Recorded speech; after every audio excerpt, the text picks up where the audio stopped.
Download this code from codegive.com, link in the description below. OK, let's delve into the fascinating and sometimes challenging world of recurrent neural networks, RNNs, and their Achilles heel, the long-term dependency problem.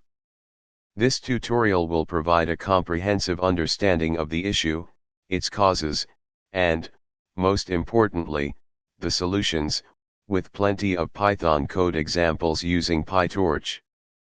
What is the long-term dependency problem? The long-term dependency problem arises when an RNN struggles to connect information from early time steps in a sequence to later time steps. In simpler terms, the network has difficulty remembering what happened a while ago when processing something new. Why does it happen?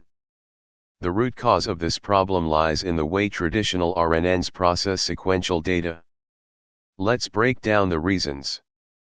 1. Vanishing/exploding gradients *. During training, RNNs use backpropagation through time, BPTT, to calculate gradients and update the network's weights.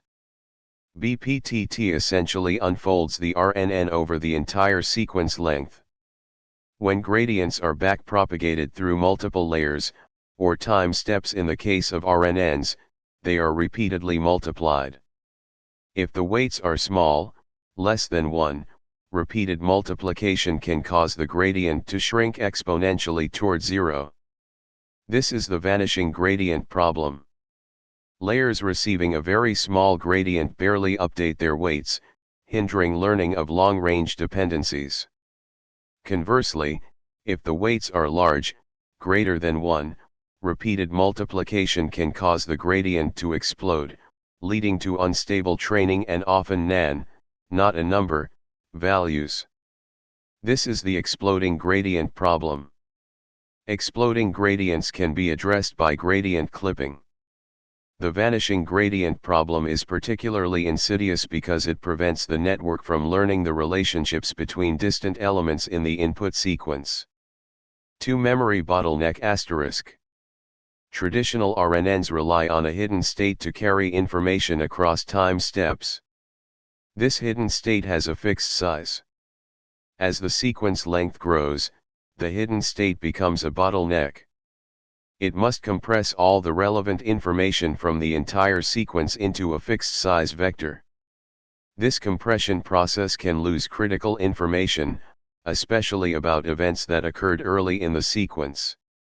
It's like trying to summarize a lengthy novel in a single sentence, you inevitably lose detail. Illustrative example. Imagine the sentence, "The cat, which already ate a big meal of delicious fish, was very full." An RNN trying to predict the word full needs to remember that the cat is the subject. The intervening phrase "which already ate a big meal of delicious fish" creates a significant distance between cat and full. A standard RNN might struggle to associate full with cat due to the vanishing gradient problem and the memory bottleneck. Code example: basic RNN, vulnerable to long-term dependency. Here's a basic RNN implementation using pytorch to illustrate the problem. Explanation *. 1. Basic RNN class * defines a simple RNN with an input layer, a recurrent layer, nn.rnn, and a fully connected output layer. 2. Forward method * passes the input sequence through the RNN layer and then uses the hidden state of the last time step to make a prediction. This is a common setup for tasks like sequence classification. Batch_first equals true tells pytorch that the input tensor has shape, batch_size, sequence_length, input_size. 3. Hidden state initialization * It's crucial to initialize the hidden state, h0, to zeros, or some other appropriate value, at the beginning of each sequence. If you don't, the hidden state will carry information from the previous sequence, which is usually undesirable. 4. Generate_data function * creates random input sequences and targets for training. In a real application, you'd replace this with your actual data.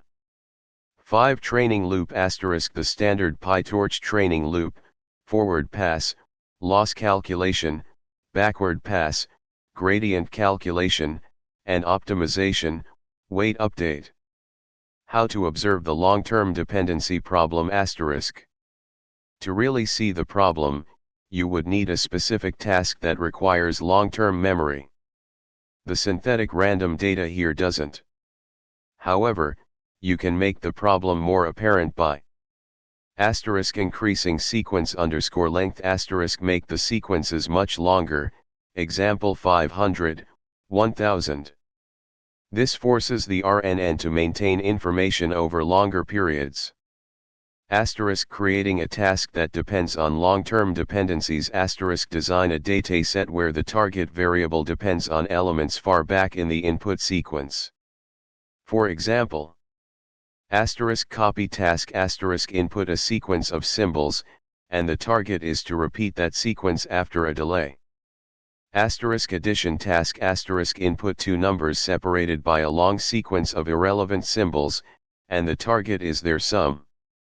If you implement such a task, you'll observe that the basic RNN's performance degrades significantly as the sequence length increases. It will likely struggle to learn the required long-range dependencies. Solutions to the long-term dependency problem. The limitations of basic RNNs have led to the development of more sophisticated architectures specifically designed to handle long-term dependencies. The two most popular solutions are 1. Long short-term memory, LSTM, networks. 2. Gated recurrent units, GRUs. Let's explore these in detail. 1. Long short-term memory, LSTM. LSTM networks are a special type of RNN that incorporate a memory cell to store information over long periods. The key components of an LSTM cell are cell state, C_T the memory of the LSTM. It carries information across time steps. LSTMs use gates to control what information is stored in and removed from the cell state. Hidden state, H_T similar to the hidden state in a basic RNN, but it is also influenced by the cell state. Input gate, I_T controls what new information is added to the cell state. Forget gate, F_T controls what information is removed from the cell state. Output gate, O_T controls what information from the cell state is output to the hidden state. LSTM equations where x_t is the input at time t. h_t1 is the hidden state at the previous time step. c_t1 is the cell state at the previous time step. w_* are weight matrices. b_* are bias vectors. Sigma is the sigmoid function. 10 is the hyperbolic tangent function. Key idea the gates learn to regulate the flow of information into and out of the cell state, allowing the LSTM to selectively remember or forget information over time. Code example, LSTM with PyTorch. Key differences in LSTM code nn.lstm we replace nn.rnn with nn.lstm. Cell state in the forward method, we now initialize both the hidden state, H0, and the cell state, C0. The LSTM requires both. Output the LSTM layer returns both the output and a tuple containing the final hidden and cell states. We don't need them for this example, so we just capture them with _. 2. Gated recurrent unit, GRU. GRUs are a simplified version of LSTMs. They have fewer gates, making them computationally more efficient and sometimes easier to train. GRUs combine the forget and input gates into a single update gate and merge the cell state and hidden state. GRU equations asterisk. Where asterisk Z_T is the update gate. Asterisk R_T is the reset gate. Asterisk H_T is the candidate activation. Asterisk H_T is the hidden state at time t. Code example, GRU with pytorch. Key differences in GRU code asterisk. Asterisk nn.gru asterisk we replace nn.rnn with nn.gru. Asterisk cell state asterisk GRUs don't have a separate cell state. We only need to initialize the hidden state, H0. Comparing LSTM and GRU. Asterisk LSTM asterisk more complex, more parameters. Potentially more powerful for very complex sequences, but also more prone to overfitting. Asterisk GRU asterisk simpler, fewer parameters, computationally more efficient. Often performs comparably to LSTMs and can be a good starting point. Important considerations and best practices asterisk. Asterisk initialization asterisk proper initialization of weights and hidden states is crucial. Xavier/Gloro initialization or He initialization are common choices for weight initialization. Initializing the hidden state to zeros is generally a good starting point.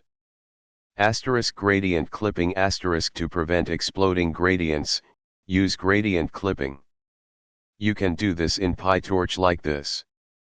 Add this line before optimizer.step, in your training loop. Max_norm is the maximum allowable norm of the gradients.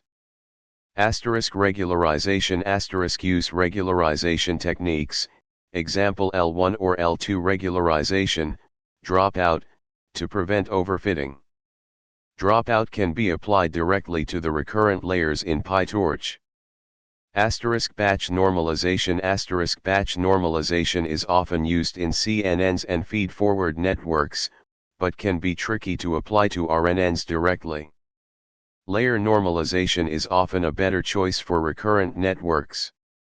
Asterisk bidirectional RNNs asterisk for tasks where the context from both past and future is important, example sequence labeling, use bidirectional RNNs.